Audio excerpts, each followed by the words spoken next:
I'm very aware that I've been conditioned a certain way and I've got certain beliefs. And it's my responsibility to dissolve the stereotypes that I've been that have come into my life.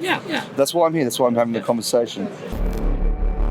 As it is, or is there a purpose for you as an individual standing here, that there is a purpose for you being here? God created you for a reason.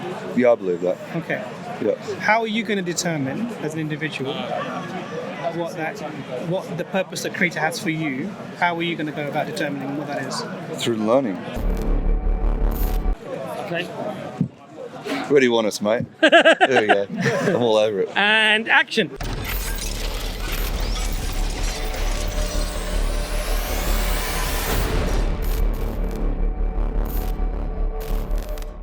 Look at the Quran and say, okay, I'm going to read it with an open heart, an open mind. If something I don't agree with, I'm going to ask. Why does it say that? What does that mean? Right? Do your investigation, but also realize that you could be crossing that road and you could be gone.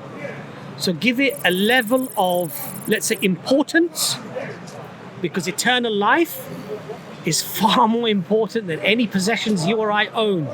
And in fact, Allah says on the Day of Judgment, if they were to give the sun and the moon as a ransom, if they gave this whole earth as a ransom on the Day of Judgment, it won't be accepted from them. This entire planet, with all of these trinkets and pleasures that we chase and we run and we're mesmerized by, on the Day of Judgment, Allah says if they were to give it as a ransom, it won't be accepted. So give it the importance that it deserves. Accelerate your journey. And if you know at the end of it, you're not convinced, it's your right not to be convinced. That's right. And even if there was Sharia law here, Ben, we'd still invite you out for a dinner. Yeah? We'd still sit with you and chat with you and talk with you and have a joke with you. Islam is not about I can only be your, let's say, your friend or invite you to dinner or have cordial relationships with you just only because you've accepted Islam. If you want my neighbor, you have rights over me. If I know that you need food and I'm not feeding you, I'll be questioned on the Day of Judgment. Why were your neighbors hungry? Yeah, that's right. Right? You have rights. Now, you could be a Jew, you could be a Christian, you could be an atheist. It doesn't matter. Allah has made these rights incumbent upon me to follow. That your neighbor can't be hungry when you're fed. Share your food. Knock on the door. Are you all right, my love? I'm going to the shops. Would you like something from the shops? Because I know you've been a bit ill, whatever. She might be old. He might be old. I don't look at the fact that you're white or you're Australian or you're Christian or you're Jew or you're an atheist. I don't care who you are. Allah has given you those rights over me as a neighbor. If you came and knocked on my door, said, I'm your neighbor, right? I'm really hungry. I need some food. Come, welcome. This is Islam. Now, if I choose not to follow that, then I'm just being a bad Muslim. Choice. It's my choice. I'm being a bad Muslim, right? I had breakfast at my Turkish neighbours today. But give it the importance, Ben, that it deserves, because you know and I know, life is very fickle. You're here today and you're gone tomorrow. Even the tombstones, after a while, they disappear. Your children might remember you. Maybe your grandkids will remember you. Your great-grandkids, maybe. They might research you. Right? They might study you. Give it one more generation, Ben. You don't even exist, my friend. I don't even exist. A forgotten memory. But Allah knows you exist. Allah knows that you existed. And Allah will resurrect you on the Day of Judgment. Whether you believe it or deny it, whether I accept it or I deny it, that's the reality. So on the Day of Judgment, what will happen to me if I don't during my life? But I still live a good life. It depends. You know, I still live a good life. It actually follows most of the rules and laws of Islam. Yes. But I'm still, for the most part, when you talk about the scales, a very, very good person by that yardstick by those standards of Islam. Yes. What will happen to me on my Day of Reckoning? So to use the yardstick, there's a precondition. So you say that you lived a good life. The question is how do we define what good life is? Also, like lots of charity, lots of mindfulness. Haven't harmed anyone. Like, say, most of the rules of Islam. Set up the musalla over there. So I'll quickly go and read my asr while Imran can read then, inshallah. What are you talking about? It's coming up to sunset, and I need to pray before my sun sets because I'll miss my prayer. So Anis will set It was up. nice chatting, No. gentlemen. You continue with Imran, and I'll go and pray. We'll do a tag team. Don't worry. Because we're gonna go for dinner now, right? Yeah. I'm starving. We want to feed you. Don't worry, as right? well, mate. You're gonna, mashallah, you're gonna be fed nicely today, inshallah, right? So where you got a face over there somewhere? Yeah, we've got to face Mecca, inshallah. Which is what, in the west or the east? East, southeast. So Ben, look, the thing is this, right? On the Day of Judgment, Allah will not wrong anybody. I'll pray then, you talk. Okay. Allah will not wrong anybody, right? Nobody will be wronged. Yeah. If you receive a message of Islam through your investigation, you realize that this is the truth, and then you deny it, very serious consequences. Now you know. That's what he's trying to Very say. serious. No. No. It's not just about me telling him. It's about him being convinced of the message. But he's knows the message. No. I'm not convinced of it. But look. The thing is, Allah. Okay, I want to know this. Allah is just. Allah is just. Allah is fair. Okay. We don't sugarcoat our religion. Okay. If somebody knows that it is true, and they reject it, that's kufr. Which is kufr means, or in English people say kafir or whatever they might say. It has several meanings. One of them is the one who covers up the truth, conceals, hides, conceals the truth. Right? Serious consequences for that person, and we're told that person will go to hellfire. Why? Because they knew Allah existed. They knew that Islam was correct, and then they rejected it of their free flourishing, right? For that person is hellfire. Now, if a person is not convinced of the message, they're unsure, then they will be judged differently on the Day of Judgment, because sometimes people are not very intelligent. No. You talk to some people, Yeah, absolutely. and they're not intelligent enough to perhaps even realize or understand what you're saying. They're and look, there's nothing wrong with that. It's just how people are, right? There are other people who are very highly intelligent who, when they see the truth, they accept the truth, they understand the truth, they're convinced by it. Now, if that person then rejects the truth, rejects Islam, rejects Allah subhanahu wa ta'ala, then what would you expect other than punishment? Because Allah's given you every possibility and every guidance in order to guide you, to help you, and yet you still become an open transgressor. You are responsible for your own actions. And we believe on the Day of Judgment, nobody will say, Allah, you have wronged me for X, Y, Z. They will blame themselves. One of the things that we're told when the matter is settled and some people are being thrown into the hellfire, and some people are given Jannah, paradise, the angels will say to those who are being taken to hellfire, did you not think? Did you not reason? Had you reasoned, you would have arrived at the correct conclusion. Why did you live a life of ghafla, of ignorance, when you didn't have to? So, just as we say Allah has created us for a purpose, who makes the rules? Allah makes the rules. Doesn't matter, mate, whether you like the rules or I don't like the rules or I don't like the rules. It is what it is. It is what it is. I can deny something. I can deny that I'm going to get a speeding ticket if I drive at 100 miles an hour down Park Lane. But if a policeman sees me and he catches me, right? All the nice guys have been around you all day. I'm going to get a ticket, aren't I? I'm going to get a speeding ticket, right? Now it's time for the So Ben, me denying something doesn't mean that I'm going to be saved of the consequences. From Torah and Right? Bible. So if I Once speak, you know. once you're convinced, right? So all we're saying to you is, we're not saying to you accept what we're saying. I read 700 We're just saying pages of Torah. reason with it, I read 200 investigate pages of it, Bible. become, Hadith are absorb copies of yourself Torah and Bible. somewhat And into Jews it, and Christians written lies and in Torah and then Bible. make your conclusion. Yeah. Oh, well, But don't. I'll have a read. But don't be heedless. Don't just say, okay, it was a nice conversation, we had a nice meal, and you know what, even though a lot of the stuff made sense, I'm not really going to go forward with it. I'm not going to even bother to find out. We're saying don't do that. Be honest to yourself. Investigate it, study it, evaluate it. If it makes sense to you, if it looks like it's very powerful, provable, Accept it. Look, when I was about 15 or 16 years old, I thought to myself, look, I'm born in this country, right? So All this, me fasting, me praying. that's exhausting, isn't it? Me fasting, me praying. Why should I do all of these things, right? My friends are having a great time, a lot of fun. I set on my own journey.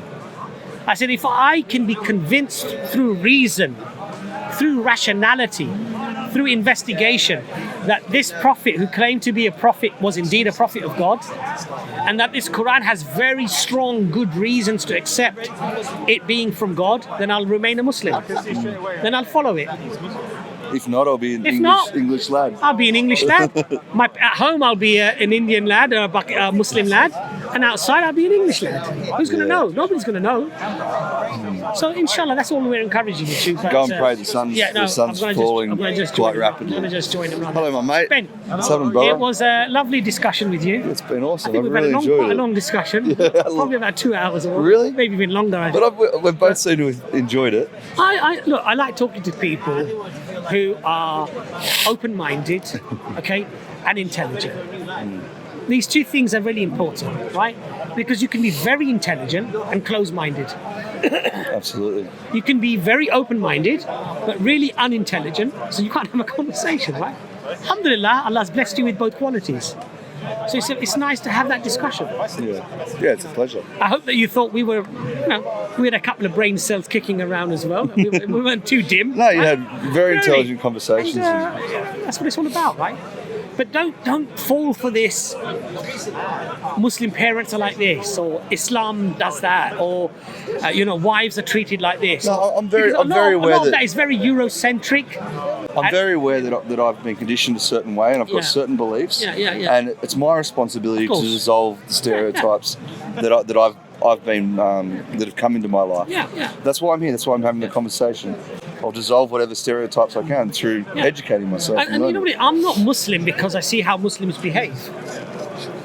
I'm not Muslim because I see Moroccan Muslims behaving in a certain way, or UAE Muslims, or Saudi Muslims, or Indian Muslims, or Pakistan. I don't care how they behave when it comes to my own faith. Of course I care, I have empathy. But according to... It doesn't change your faith. It doesn't change my faith. I'm not Muslim as a consequence of what Muslims do.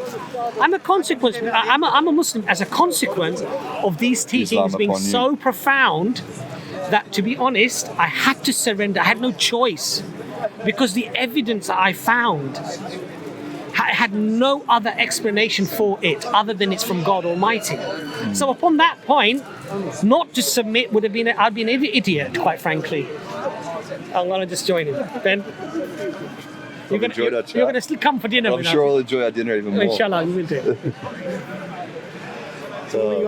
What were you guys? Huh?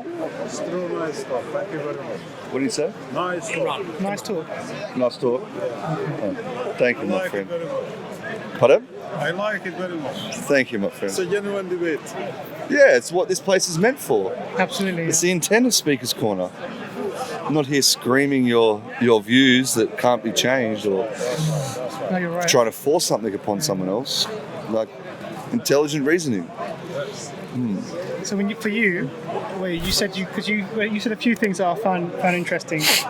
Anything different to what you've experienced before? Yeah, so surely you've had a wide array of different beliefs over the years. Yeah. So you mentioned this. So like I said, you mentioned sort of law of attraction type of thing about being someone that can attract things to themselves. Then you mentioned sort of quantum. You mentioned something about quantum that we can raise or lower. Yeah, quantum physics. So what is it that you, in terms of you and in the universe, what you believe in a creator? But do you believe that creator is a mind that can communicate, or what's your beliefs? I don't know. I definitely can communicate. Yeah, whatever or whoever the creator is, I definitely believe that we have a direct connection, right? And that's a two-way street of communication. All the time. All the time. It doesn't make sense that it would only be part of the time. Okay.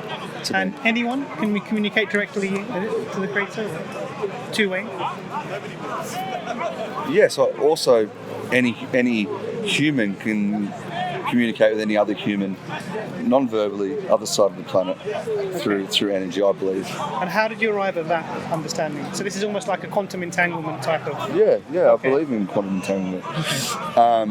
So where did you come to the idea that this is how the world works? Where did you get that from? Through too many situations that I see beyond being chance. Okay. Beyond, you spoke about the chance of having a creator or not. Too many situations that are just so unlikely that have happened in my life. Just give me one example so I understand what you mean by that.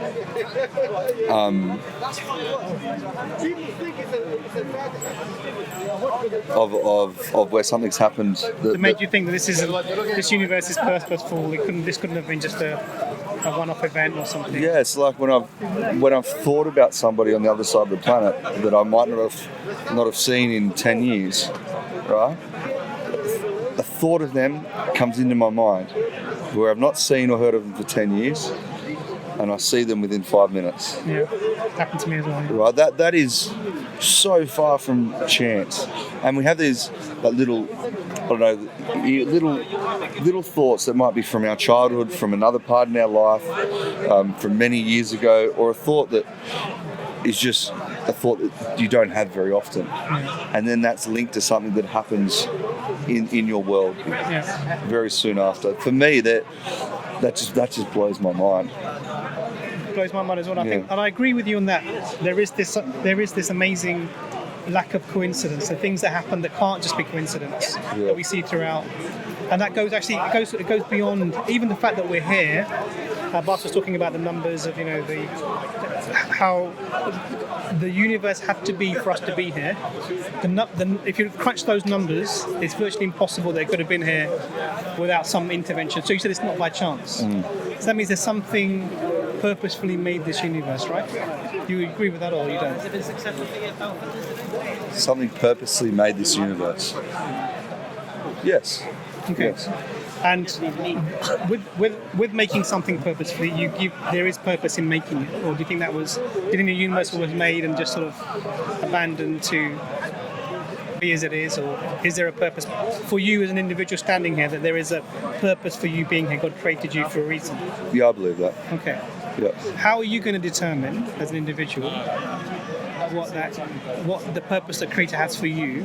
How are you going to go about determining what that is? Through learning, through my life experience, through learning as much as I can about as much as I can, and finding what lights me up, what inspires me. Right, but I only do that through learning, through practice, a little bit of this, a little bit of that, and then you start. Like when you're first looking for your purpose, it's like a scattergun approach. It's like just going to fire this shotgun, like it's out there, and then as you learn more and more, you start to get closer and closer to where your true personal purpose may be. That's how I'm going to do that. I understand. So you're talking about a self-ascribed purpose that you come through experience and learning and what you enjoy doing. And we spoke about how someone else could have their own experience and end up doing what they think is their purpose that could be completely odds at your purpose. Yeah. So then we get to that arbitrary thing. It's just arbitrary. You're giving yourself a reason. Is that your true purpose from the Creator or not? I think those two things then become separated. So the question is, I appreciate that you want to find your way in the world and what you want to do. The question is, what did the Creator want you to do? Why did the Creator make you to be in this world? What was his or her purpose for you being here? His is just a language term. What is the Creator's purpose for you being here? Why did he put you in this place? That's their purpose. I don't know. I don't know that yet. Great. What would be the only rational way that we would come to that, to know that information? I keep on thinking of like some divine kind of situation that might occur, that's so far beyond my rational comprehension. So is it something that we do or something that he does? Has he got to tell us what the purpose is, or can we intuit what the purpose is? I don't know the answer. So you mentioned how when we come to our own idea of what our purpose is, that we said this is essentially arbitrary. You've decided this is what you're going to do because of all, not negative reasons, positive reasons, but someone else may have their own ideas. So we can't, of our own, come to understand that mind. That mind has to let us know. Just like you don't know what my intentions are without asking me, Imran, what are you thinking? Why are you here? I can tell you this is my purpose for being here. So if you're created by this creator and there is a purpose for you being here, the only way to know what that purpose is if that creator informs you.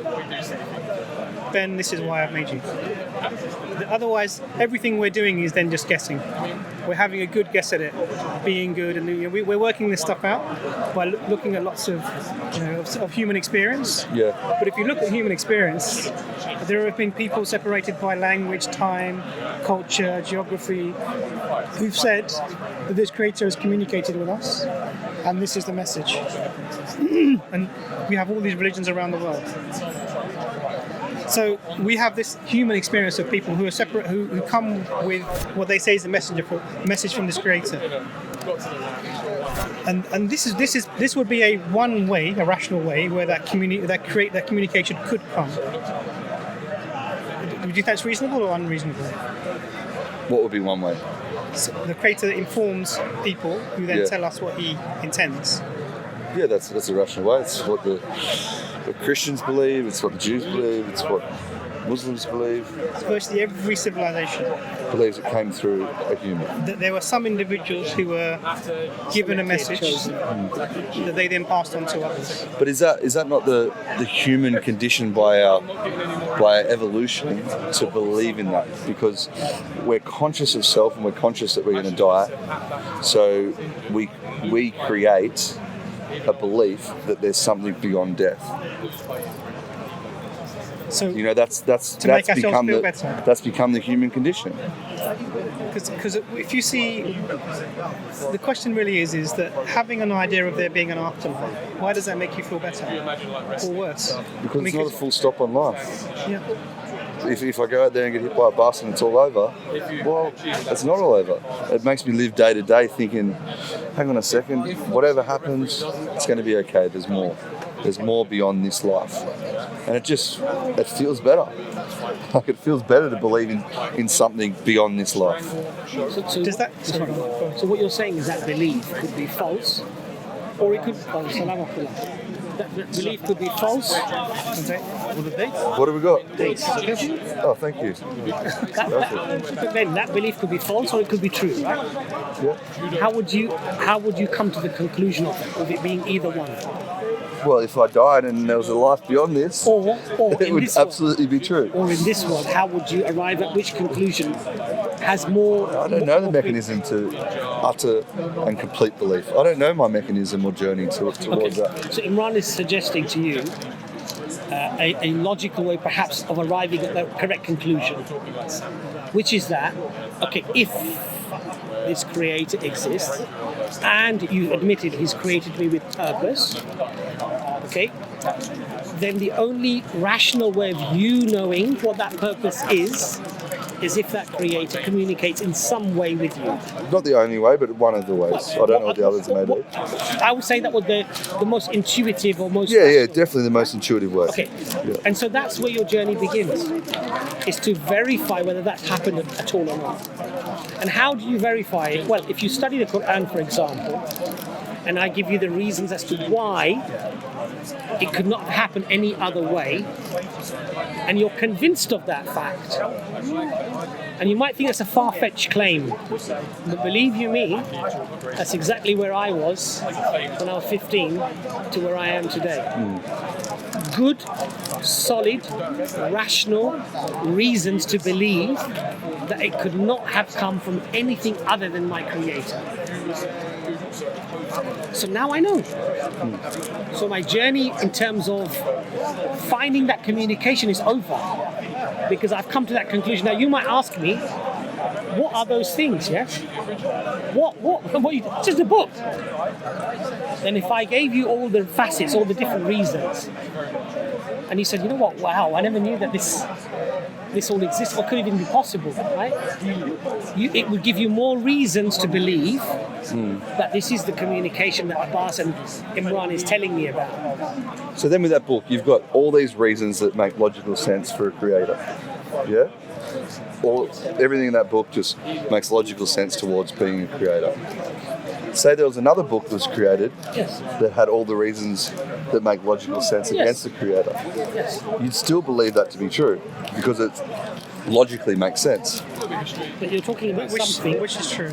So I believe which is true. So what Brother Ben is saying is that you're convinced because of all the good reasons within that book, within the Quran, to accept it from the God Almighty.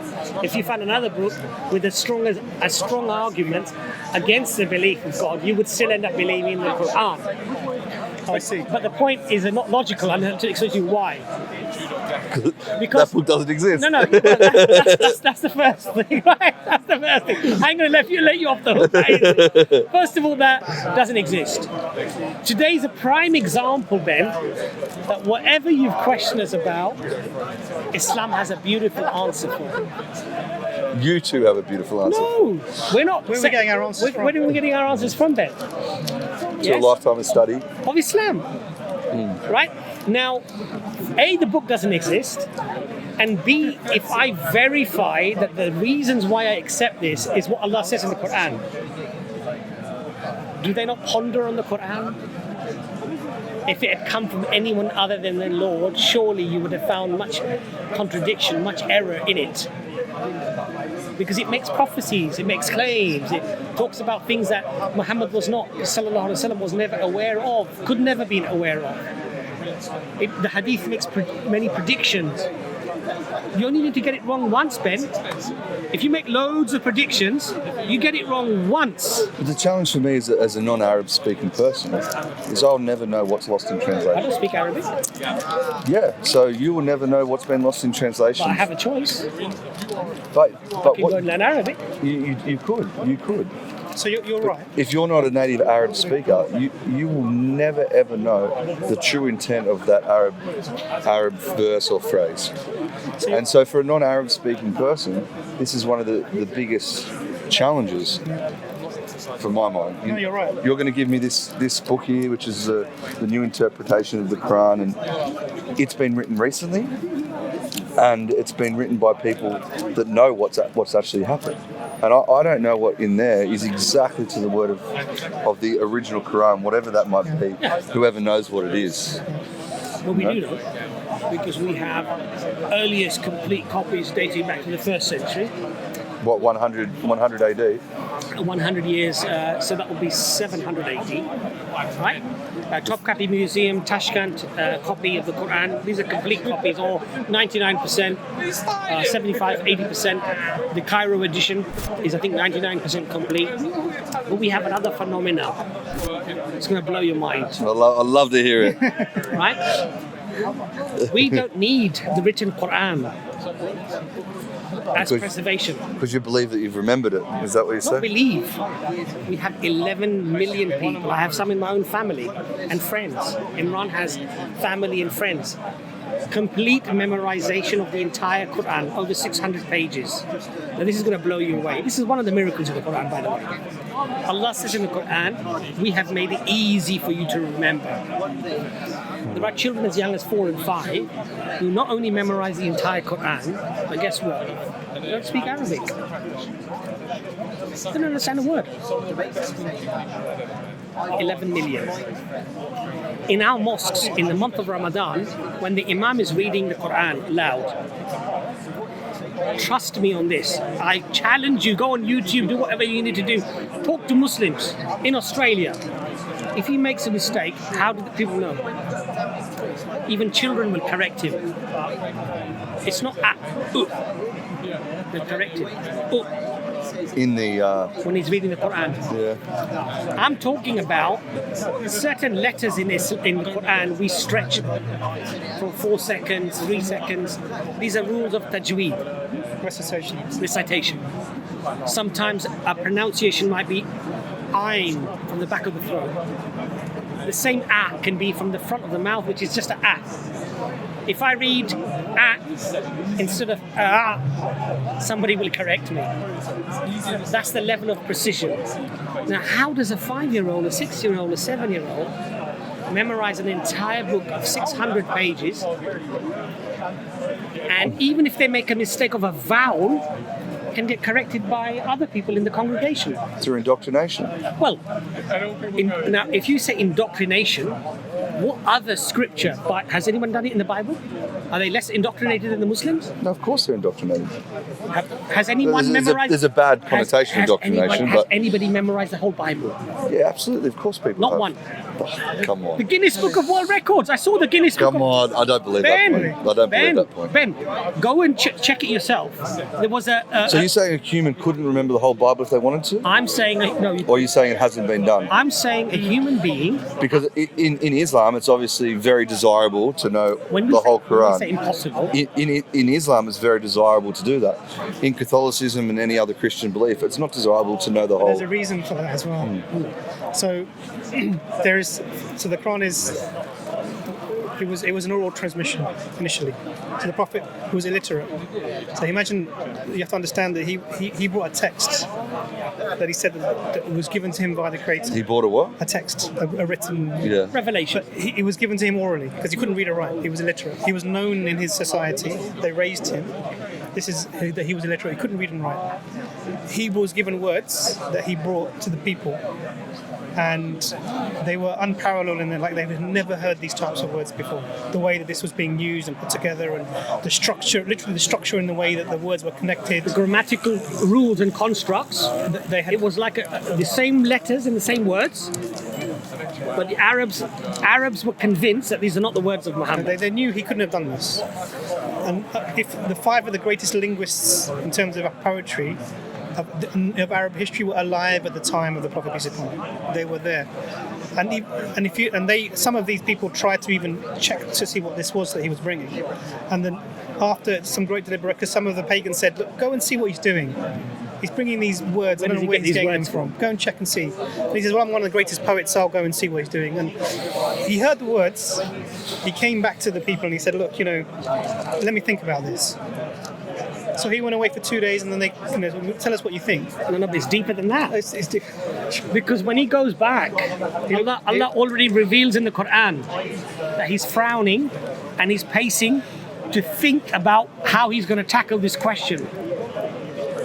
So Allah is telling the people, so those verses are coming down, that this man is now frowning and walking up and down his house to try to come up with a solution to this question. Now I'll let you come back in again. Who's frowning? This man who was asked to go and find out from Muhammad, where is he getting these words from? Because the Arabs were linguist masters at the time. If you look at even Arabic language and people today, the Arabic language peaked in the 7th century, right? So when this poet, I can only imagine the questions he asked you guys. When this poet, brother Hamza. When this poet goes away to think about the answer to what the pagans have asked him, where is Muhammad getting these words from? Yes. The Quran already reveals what this man is doing, that he's frowning and thinking hard, and he's pacing in his house to come up with the conclusion as to where these words are coming from. Now let Imran come back in again. So what he concluded after, this is a great poet who, he said these words. Sorry. Camera angles and all that. So what? Let's go back. Okay. Where do you want us, mate? There we go. I'm all over it. And action. Sorry. So what his conclusion was after 2 days of deliberation, these words that he'd heard, he said there have to be supernatural magic. Sorcery. Now the question really is that what is this man saying? What he's saying is that this isn't something that humans can do. This has to be something that's beyond human. It has to be magical, it's supernatural. And that's what sorcery means. It's just something that we can't. So that's what that pagan believed about what Muhammad was allegedly receiving. And me as a non-Arab, now just think about this, right? Me as a non-Arab, when I hear an Arab speaking, or I hear the Quran, I can differentiate between the two. They sound different to me, even as a non-Arab. I don't speak Arabic. So, but how do you know the continuity right, of these stories that you're telling me now to present day? Very good question. How do you have complete confidence in that continuity over all of these years, different governments, Beautiful, very, different very, parts of the world? very, very beautiful question. Honestly, and I mean that. How do you know anything yourself? How do you know Shakespeare existed? It's through what you see, what you hear. Sort of, it comes down to multitude of evidence, Right, essentially. multitude of evidence. Yeah. Right? In Islam, we have a beautiful principle. And that principle is that from the very earliest point of Islam, when the Quran came down, number one, when it comes to the Quran itself, we have reciters today who can recite every single scholar right the way back up to the Prophet Muhammad, peace be upon him. I learned it from Sheikh Fadl, who learned it from Sheikh such and such, who taught Sheikh such and such, right the way back to the Prophet Muhammad, peace be upon him. Now, how do we verify these It's like sheikhs? the Maldives have their whakapapa, which is not a rude word. It's their heritage. Okay, but how do we verify that? I'll tell you how we verify that. Because you might be in Australia, and then you've got a sheikh as well who taught you the Quran. You say, I learned it from him. Guess what? When I got 3 sheikhs up, sometimes your and my chain meet. Your recollection or your chain then thereafter is exactly identical to my chain. And I'm sitting in England. You're sitting in Australia, a guy from Lebanon, a guy from Syria. And so those chains are collaborated over and over again. Now, one But thing... it's flawed. It's incredibly flawed. No, but that's just one thing. It's incredibly flawed because of Chinese whispers. But you see, what would be the evidence if it was Chinese whispers? What would happen? What do you expect to happen? What happens in Chinese whispers? Do I just make a point that's going to go against my own I'm waiting for it. my own argument? It would change. It would divert. And so what would happen is that if you found a chain in Syria, and then you found a chain in Australia, yes, and then centuries later, your recorded chain and my recorded chain, even though you've mentioned that 3 generations above, we had the same scholar, and those chains are now different, the ulama, the scholars would reject that chain. They would say, yeah, but if the chain was broken in the 8th century, and it just went that stayed the same beyond that, that's possible. So you don't know that the chain is integral to the very start, to the words that came out of Muhammad's mouth. Another fantastic question. But then what must you find? The man reading in Australia and the man reading in America today would be reading a different Quran. No, not if the link that was broken in the chain was very early. No, but if it was, let's say, okay, you say in the 8th century, yes? Yeah, well, okay, like 800 AD. 800 AD, right? So for 200 years or 150 odd years, 180 years, right? You have the Quran, which is disseminated from China to Spain. And you've got those generation links all now learning, disseminating the wrong Quran.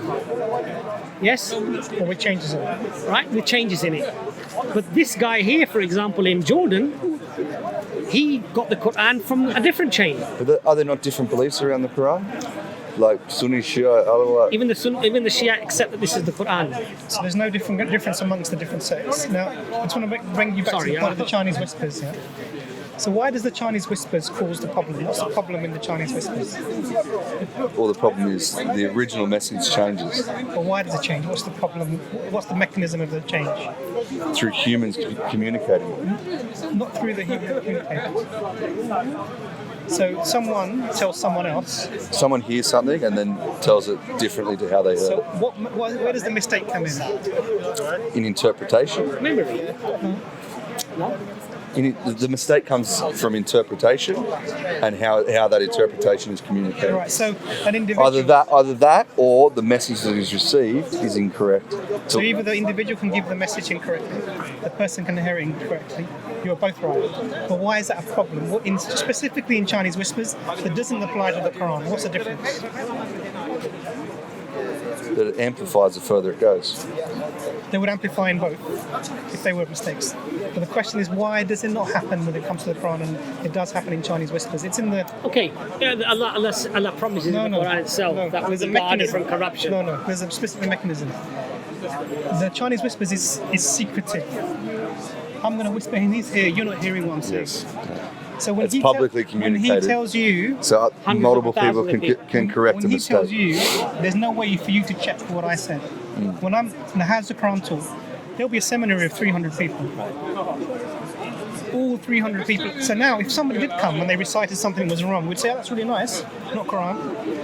Very nice. I like that, but it's not Quran." Because why? It's everything from the public. beginning has been public. It's been available to the people.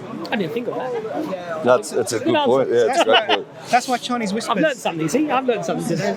That's why Chinese whispers doesn't apply, because it's never done in secret.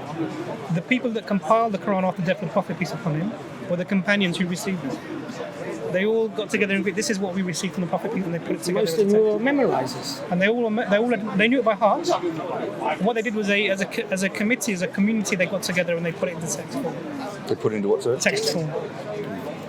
So we have an illiterate individual who's bringing the first ever, who's bringing words that people think are supernatural. First book in the Arabic language. First set of grammar book in the Arabic known history that was a foundation for them issue to go on for. And this guy, peace be upon him, was literate. He was goat-herded when he was young. They've known this guy all their lives. They know him as a trustworthy individual. He grew up amongst them.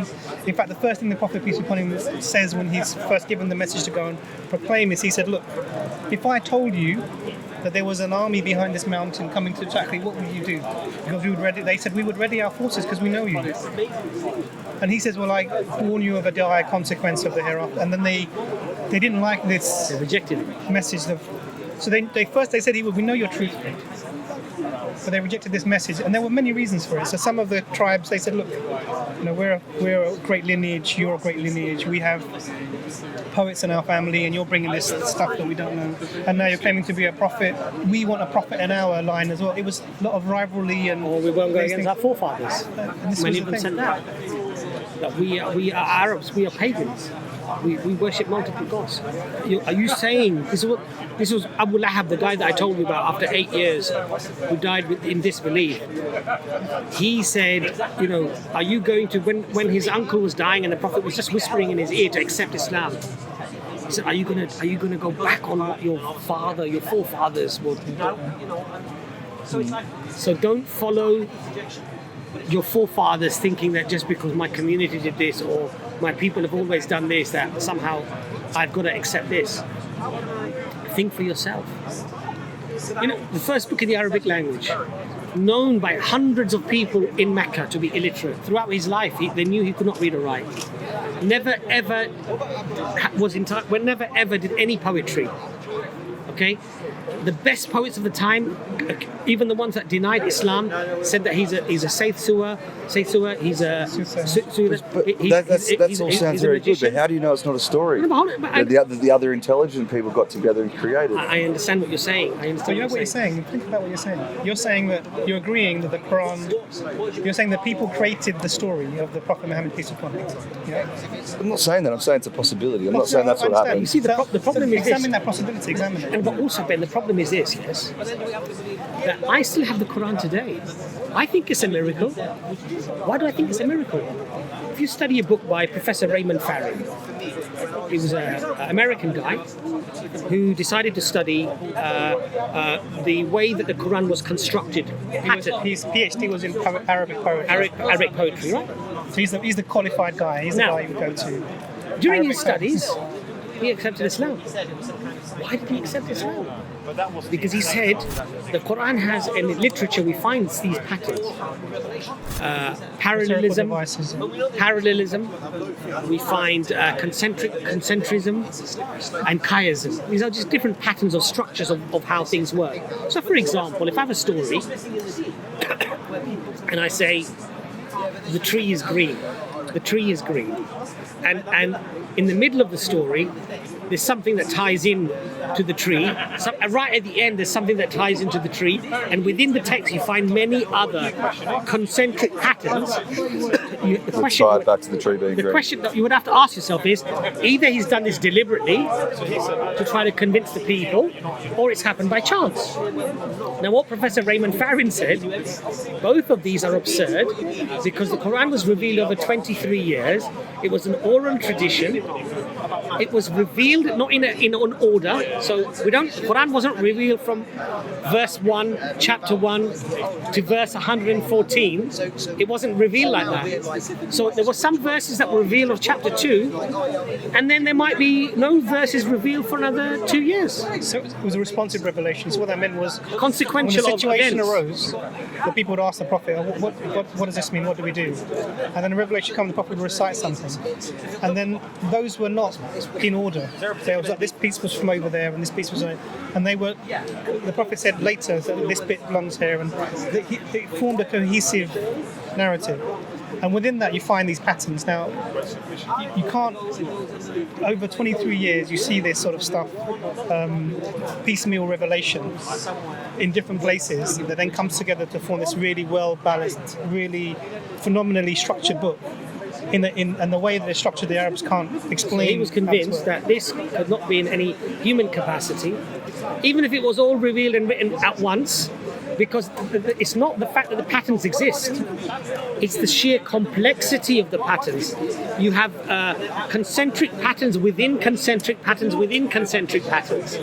And he said this is so complicated that to do it, even if you had an editorial process, I don't think it would be possible. Now that's just one facet of many other facets that convince me that this book could not have come from anyone other than the creator. Another one would be prophecies. The Quran made certain predictions. How far ahead? So it was about 9 years ahead, about the Persians and the Romans. But any predictions beyond present day now? Yeah, so for example, the Prophet Muhammad ﷺ made many predictions. One of the predictions was that the bare-footed goat herder, the Bedouin, will compete with one. The last day will not come until the bare-footed Bedouin will compete with one another to build lofty towers, to build tall buildings. The Arabs said, this is very counterintuitive, because the bare-footed Bedouin are the lower class, they live in the desert. We are the noble people. If anyone's going to build buildings, it's going to be us. The Emiratis. The Emiratis and the people competing, and believe you me, they compete with one another to build the tallest towers. And who are these people? Those same Bedouin, barefooted Bedouins that the Prophet predicted. The Prophet ﷺ predicted that before the Day of Judgment, the dynamics between the parents and the children will become completely disobedient of the parents. The respect of scholarship will be diminished. Now, throughout history, we've had a great respect for scholarship. Yeah. And before the end of times, the scholars will no longer have respect. The people will not respect them. So the people were astonished. But we respect people of knowledge, people who are scholarly. They're highly respected in society. And in some societies, they still are. But now it's commonplace to ridicule scientists and ridicule doctors, and they don't even know. Coronavirus is dangerous. What do you know? You only studied for 25, 30 years. You ain't got a clue. I've got a GCSE in science. I know better than you. I studied it for 2 years. There's a disrespect. If you start looking at the predictions, they'll blow your mind. I mean, so many other predictions. So many. Not one, not two. So many. Well, I've thoroughly enjoyed our chat. I'm fading. I'm starving. Come on, we need to feed a bit. We're going to play Maghrib. Yeah, we're playing Maghrib. You know what?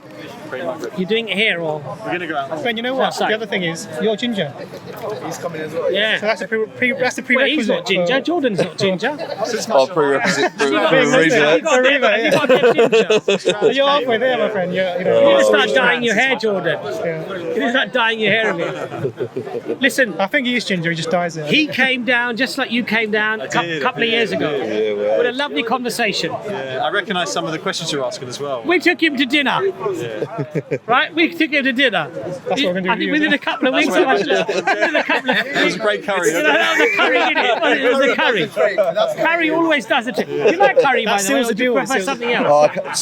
Spicy I don't handle too well. I don't know if we've let I'd love to go to the Iraqi restaurant where we do a full shoulder And you of get a nice lamb. little goodie bag as well when you come to Islam. I'm Ben anyway, mate. Nice to meet you, mate. Jordan. Jordan, pleasure. So Talking about eating a goat. Ordering goats. I think so.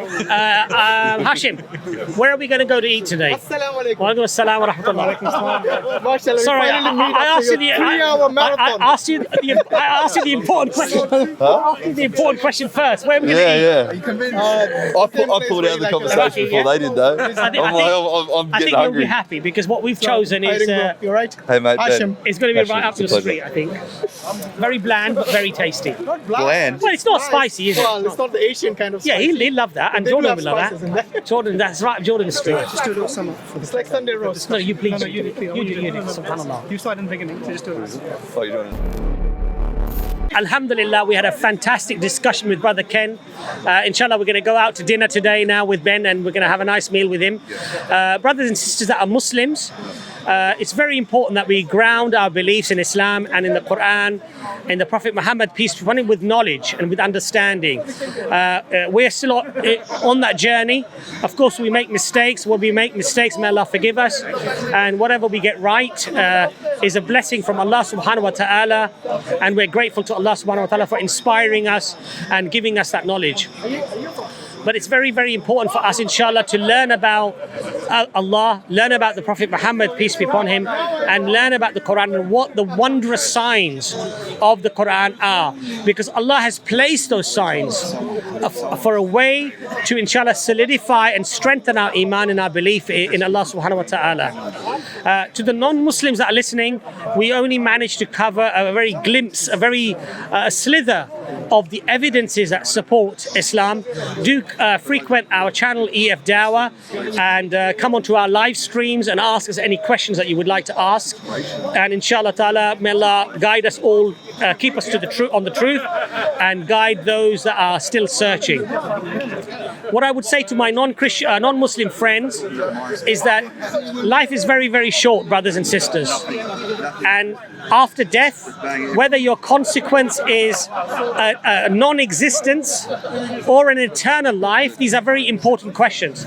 So take them seriously, ponder about things carefully as the Quran says, and look at it in detail.